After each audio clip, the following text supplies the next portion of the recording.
Noah, who do you think is the best defensive coordinator at work right now? I don't know, man. Probably like Jim Schwartz, best defense in the NFL. No, no, no, no. That would be one Matt Patricia.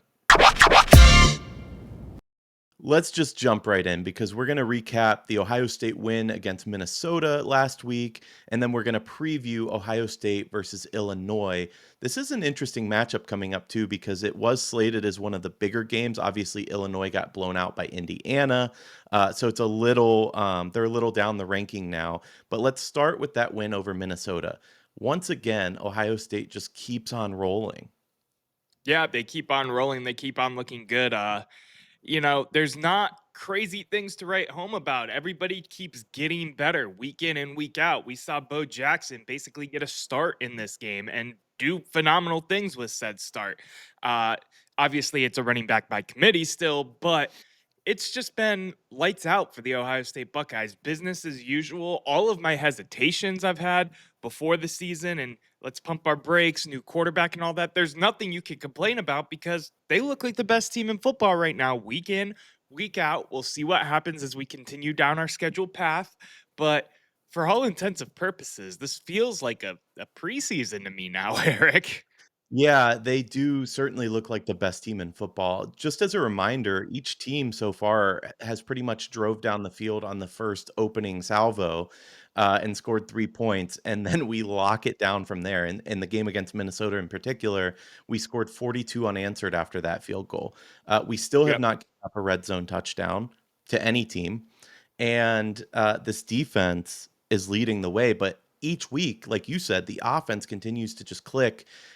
It's like they settle into the game, into the season where it's hard to see the wheels falling off at this point. No, it is. And, maybe I have some Cleveland showing when I have my hesitations about the game against the team up north because of some of the track record in recent history or falling short come playoff time or whatever that looks like. But, this is the Ohio State University. This is the Buckeyes. And to feel confident is okay when you're talking about this team compared to some of the other teams we cover here. Um, but you mentioned the defense, and the defense, man.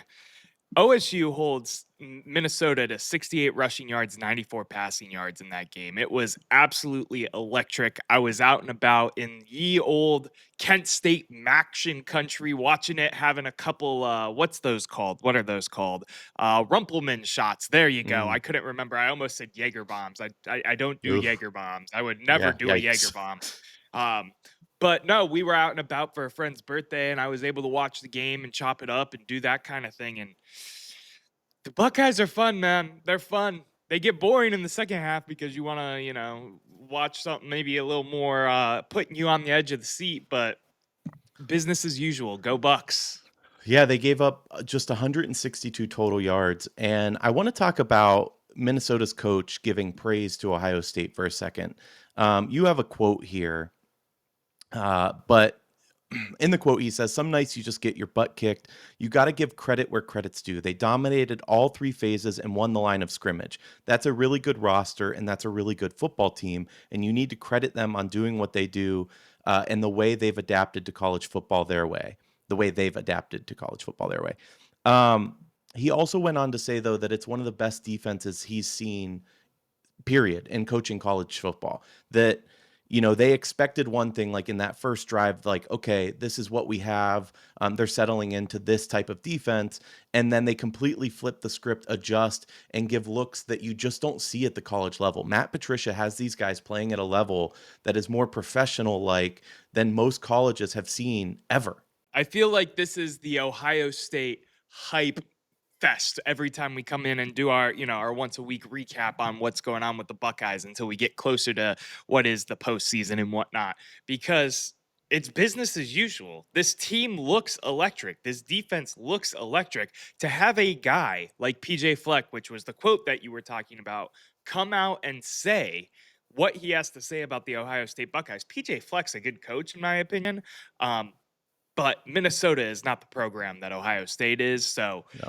it's just it's I mean, great to hear that. High praise for sure, but again, business as usual. Yeah, and it's a little hard to get a feel for where this team is at as well. Obviously, it was a low scoring contest against Texas, but looking back, we probably could have blown them out. But that said, the real test will come against Penn State, Michigan, and then if we make it to the Big Ten championship game, Oregon. But I gotta say, like, looking at Penn State, for example, I say it's hard to understand where Ohio State's at because we really haven't played anybody of note, but we are dominating every single team we play. OU, ironically, scored the most points against us and looked the best. Um, but we are dominating all phases of the game. How will that look though against an Oregon, against a Miami? I think there's a Yeah. good litmus test to be set against Penn State. Yes, they haven't looked as good. Same with Michigan. But if we also go on to blow them out, I'm not sure of any team that can stop us. And I get it. There's a Miami team that looks real good. There's a couple Southern teams that are looking good, but I feel pretty confident right now. I do feel confident as well. I mean, like, there's nothing you can say other than confidence. You play these teams, you play teams. Some look better than others. We were a close spread when it came to the Washington game. Took care of business there. A closer spread than it is with Illinois, might I add. It's like 14, 15, 13 and a half, depending on what book you look at right now. Yeah.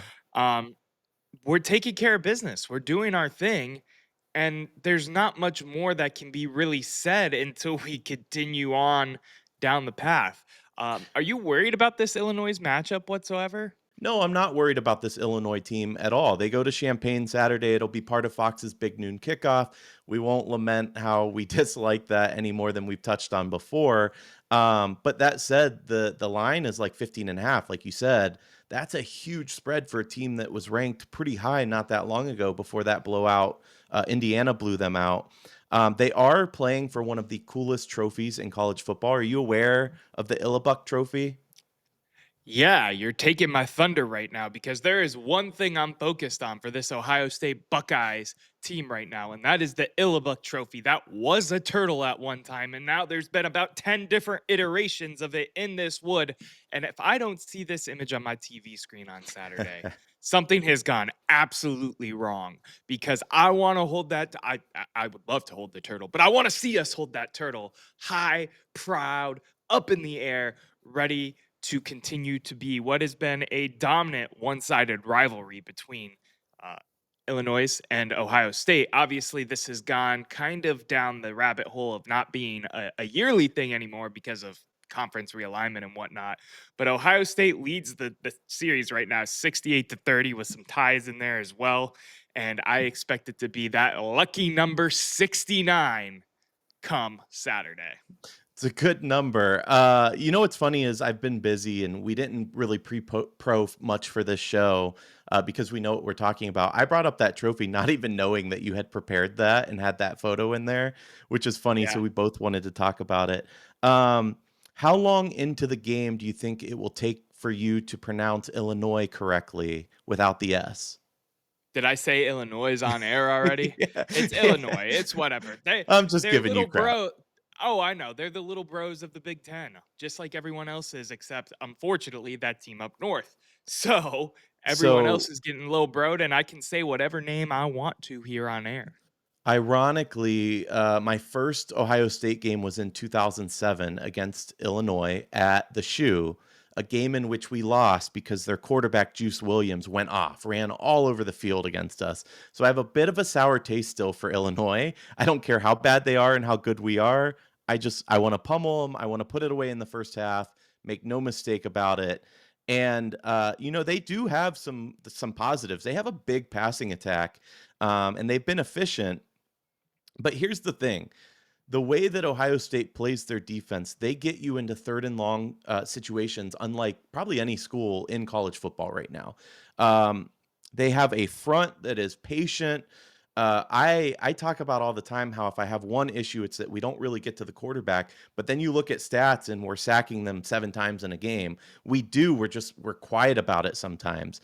You have a secondary that disguises coverages like no other. I feel pretty good.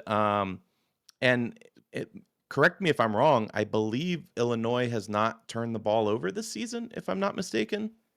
I believe you are right. Luke Altmaier, their quarterback, has been highly efficient, like you said, around 74%, give or take some of those point percentages off. It just depends where you Yeah, look. completion percentage, Um, yeah. Completion wise, of course, they have been great. Obviously, they lost to what has become one of the most hyped prospects in terms of the quarterback position for the 2025 draft in Fernando Mendoza in that blowout loss. We will see what happens. I think this is a really good team. This was one that I think you and I had scheduled, circled on the schedule, that is, Mhm. for a while now, but with their collapse and our continued, week after week, step by step, Saiyan looking better, Bo Jackson coming into his own, this defense looking better and better and better, it's kind of turned into what this point spread is of 14, 15 and a half. Yeah, and Illinois is also hopeful that they'll have their starting running back from injury as well. They are a good team and not one to be overlooked, but like you're saying, I just the talent disparity is still so high here, and I don't expect anything but another dominating win. Question for you: two questions. One, will Illinois score a touchdown, and B, will they score a touchdown in the red zone? Yeah, I think this is probably where the streak starts to get a little shaky. I know we have Wisconsin coming up in the following week, and then it's Penn Hmm. State, right? Hmm. And even though Penn State has had their fair share of woes at this point this season, they are still a team that, is stout. They still have their ways to score on you and go about things. By the way, Yeah, they saw nearly someone came back against Oregon. I mean, that wasn't just a blowout loss. I saw one of the talking heads, I forget which one at ESPN or, Fox Sports or whatever, was saying that Drew Aller is playing himself into a UDFA contract right now outside of the draft, which is crazy. Wasn't there Crazy one of that us that, wanted him on the Browns? I don't remember which one. Well, I liked him as a project in the mid rounds if he went in last year, not at this point because Right. he's, hype. Whatever. Back on topic though. This game, I see them doing what they've been doing, taking care of business. I see them moving forward and, beating Illinois. And you asked, are we going to see the score? Are we going to see a red zone score? I do think this streak gets snapped in this game because of the fact that they are an actual high powered's not the right word, but they are a higher tier football program compared to all the schools we have played since Texas, I guess. But Texas has Yeah. also kind of fallen off the map a little bit as well. You get what I'm saying though. I think that it does break here, and that's not a detriment to the Buckeyes whatsoever. I just think we're finally playing better competition, more worthwhile competition. Yeah, I mean, it's funny looking around the college football landscape. I argued early on that if you win the national championship, you should be ranked number 1 to start the year no matter what. You disagreed, but what's funny to me is just how much that top 10 has changed. Obviously, like you mentioned, Texas, Penn State. I mean, Ohio State's kind of the only team that has remained. Clemson, even. I mean, there's talks of they're going to have to pay $60 million to buy out Dabo if they go that route. And yet, Ohio State remains the team and what we come to expect from the Buckeyes. They are early favorites, and we're early favorites before we, after I should say, we anointed Arch Manning as all God pro team level, which obviously hasn't panned out. Yeah. Um, but the Buckeyes have remained steady. And I got to say, we talked about Day a lot. After his loss against Michigan last year, I think we were all calling for his head. I've defended him for years. I've said you don't get much better than that. And yet I was in my feels after that loss because it was specifically lost because of him, because of the play calling, trying to match up against a very stout defensive front in Michigan and run the ball down their throat. Arguably, we might have had a concussed quarterback. I don't know. But it was clearly on Ryan Day. I think he's gotten over that hurdle though. From everything I've seen so far, and he's not calling plays as much, but everything I've seen after winning that natty, he's the guy, and I hope he stays around a very long time. By the way, the most winning coach in college football history at this point, Yeah, it's percentage crazy wise, what Ryan yeah, or percentage wise, of course. Yeah. Ryan Day has done a lot of great things. I still think there's some check marks to be proven at this point. Obviously, the national championship is a big notch in his belt, but I need to see us win the game this year. I need to see for us sure. take a Big Ten championship and roll and be what Ohio State is and go on and carry that to a deep playoff run. I'm not even going to put obviously national championship expectations goes hand in hand with Buckeyes every year, but we've spoke at volume at length here before on the page about how we're curious how much back to back, how many back to back championships you're going to see now with the expanded playoff format. Yeah, it's tougher for sure. I will say this though, if Ryan Day and this Buckeye team goes on to beat the team up north this year, if they go on to win the Big Ten championship, and if they go on to win his second national championship, he is arguably the greatest, at least modern day Buckeye coach ever, period. And to think that that could happen, and that we talked about the likelihood of winning back to back, the likelihood of going perfect, having a perfect season in this expanded college football playoff is so small. And yet, Ohio State's positioned best to do just that. And by the way, if somehow we can capture a natty again, no college football team has won 3 in a row. Yeah, it would be really interesting to see if Ryan Day can get himself to a level that you've believed in more than a lot of Buckeye fans, myself included, after what was a roller coaster of a season that ended in a national championship for the Yeah. boys in the scarlet and gray. When But we shouldn't I'm have going had to, it though. That's the thing. yeah, Like, we should not have won a natty last year. And this year it feels like we should. I want to ask you though, real quick. Does yeah. it not feel to you, because it does to me, and I know it's early, but with recruiting, with the high profile coaches that we land, with this team in general, and by the way, don't keep in mind that when I say 3 in a row possibility, that's such a long stretch, but unlike last year, we return almost everybody next year. Does it not feel like we're the new Alabama?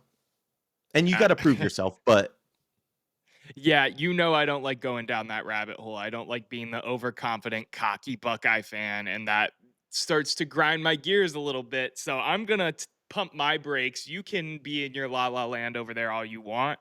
But they've Um, shown it. I mean, the proof is in the pudding, and they're showing the proof. I'm not saying they're there. Obviously, Nick Saban won how many natties? 6, I think.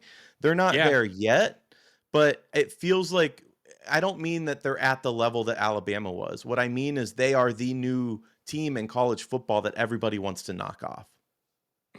we'll see, man. There's a lot of regular season football left. There's a big Certainly. difference between undying confidence and belief and what we have in the Buckeyes right now. For me, I think it's again. I've been using the term on the show, business as usual, taking care of business. That is what they're doing. We still haven't gotten to Michigan yet. Penn State is still another the game, despite Mhm. their flaws and what has gone on with their season thus far this year. That is another game that you still need to look at and take very seriously. The Big Sure, Ten but championship, if you get to that point, those are all things I want to see and talk about with a young team before we start talking about not this year's championship, Eric, but next year's championship. no, I agree completely. And I just want to throw out, we do have an obligation on the show anytime we mention Penn State playing a top 10 team, to throw out there that James Franklin is a fraud and That he he does is. not win big games. That he is indeed. All right. What else, Noah? Anything else you're looking forward to in terms of Ohio State football, Big Ten football action this weekend? There's nothing crazy on my mind right away. I'm coasting through college football. You know, NFL is my bread and butter, my jam, whatever. I've been happy to watch the Buckeyes take care of business week in and week out, and I continue to look forward to what is the best part of college football, in my opinion: the playoffs, the national championships, the bowl game season. Um, Buckeyes are the Buckeyes, man, and they're always going to be the truth. Yeah, certainly. And speaking of, just a quick little preview, make sure you tune in tomorrow because we are previewing the Browns, but also a lot of news. Joe Flacco traded, Greg Newsome traded, so much to cover. So make sure you tune in tomorrow at 10 a.m. for that. In the meantime, though, the debate never ends, but the show does for now. We'll see you next time.